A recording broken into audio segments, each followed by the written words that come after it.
They had done it before, argued Mesereau. He brought to the stand newspaper editor Connie Keenan, who'd received a phone call from the accuser's mother. Her son was ill with cancer, and they were losing their house, and they were losing their car because of the medical expenses. Keenan felt sorry for the sick boy and eventually agreed to run a story. A few weeks later, the mother called again. She said, "You know what? We didn't make enough money from the first story. Will you run another story?" The mother's phone call prompted the reporter to carry out more research on the family. She was stunned and shaken to learn that the family was insured and their medical expenses had been covered all along. It gives me goosebumps. It does. It does.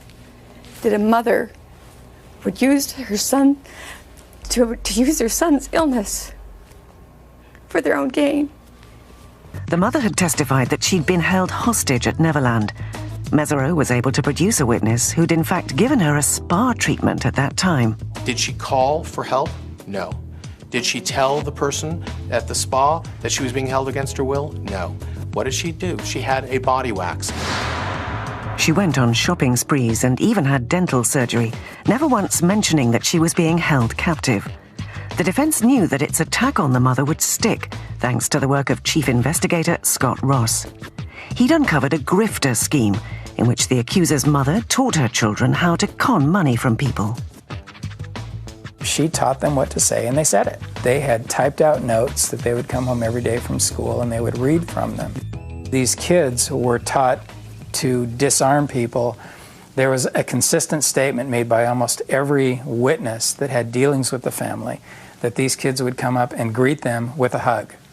These kids would write cards, "We love you, you're like a big sister to us, can we come stay at your house?" This was a pattern that they had set. When the kids procured money, says Ross, the mother would put it in a special bank account. She was the only one that had access to it. She was the only signer. She was filtering money through it. Throughout the trial, the defense successfully portrayed the accuser as an astute young liar, scripted by his mother.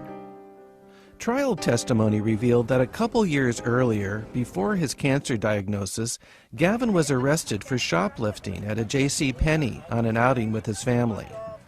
When a security guard confronted him in the parking lot, they got into an altercation, and Janet Arvizo was arrested. Some weeks later, Janet Arvizo sued J.C. Penney, claiming she was sexually molested by the J.C. Penney security guards. She said they twisted her nipple up to 25 times and beat her, and she offered these photos as proof. J.C. Penney settled out of court for $152,000. Well, there's no question that two young boys lied under oath to support their mother's claim that she'd been sexually abused by J.C. Penney guards.